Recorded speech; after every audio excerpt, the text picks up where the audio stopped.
I look at the right-wing blogosphere, and this is just one of many, many examples.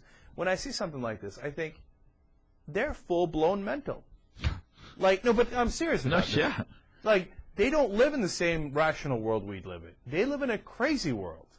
Like, who thinks this is a plot by jihadists? Yeah. Well, you know what has happened now is that they are, and you described the White House this way with the 75-25.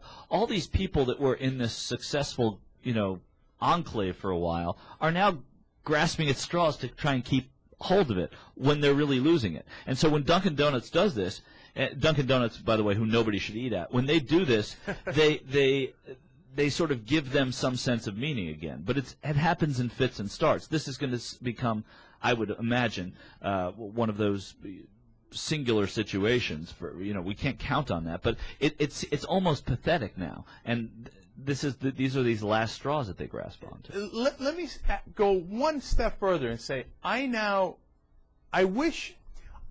What it is that I feel bad that we don't have a reasonable other side in American politics anymore. Like, I wish the Republicans would get reasonable again so we could have a necessary discussion that you need in a country. Yeah. You don't want a country to have a one-sided conversation, right. You need a balancing out. I really believe that, right? But when one side is insane, you have to ignore them completely. And it's not ancient and history. that's not healthy to the American conversation. 100%. I mean, look at what the Michelle Malkins of the world say. And this is just at the tip of the iceberg. If you ever go to her website or read any of the things that she writes, right. They equate all Muslims with the enemy. And that is so outrageously, one, offensive, and two, stupid, and three, counterproductive. What are you going to do? You're going to start a war with 1 billion Muslims? Good luck to you. I mean, that's a terrible thing to do, not just morally, but for our interests as a country. It is not a legitimate point of view. Right. It is not worthy of having a discussion.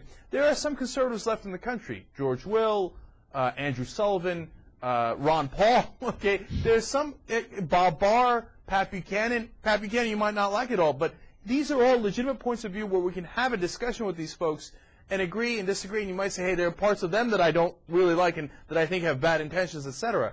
But you can have conversations with. But the great body of Republican and conservative thought in this country, the virus has taken over, and it's become this ugly monster. Yeah, and evidenced by what you just said. I mean, think about how awful Bob Barr and Pat Buchanan were then.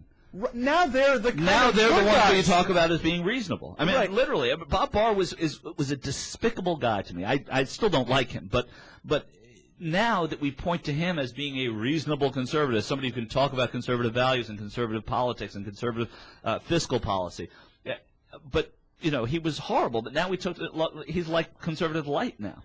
It's gotten so bad that I'm almost going to put Tom Coburn, the senator from Oklahoma, who's nuts and shows slideshows of venereal diseases are used to in the House, and is so pro-life and Christian and all fundamentalist, right?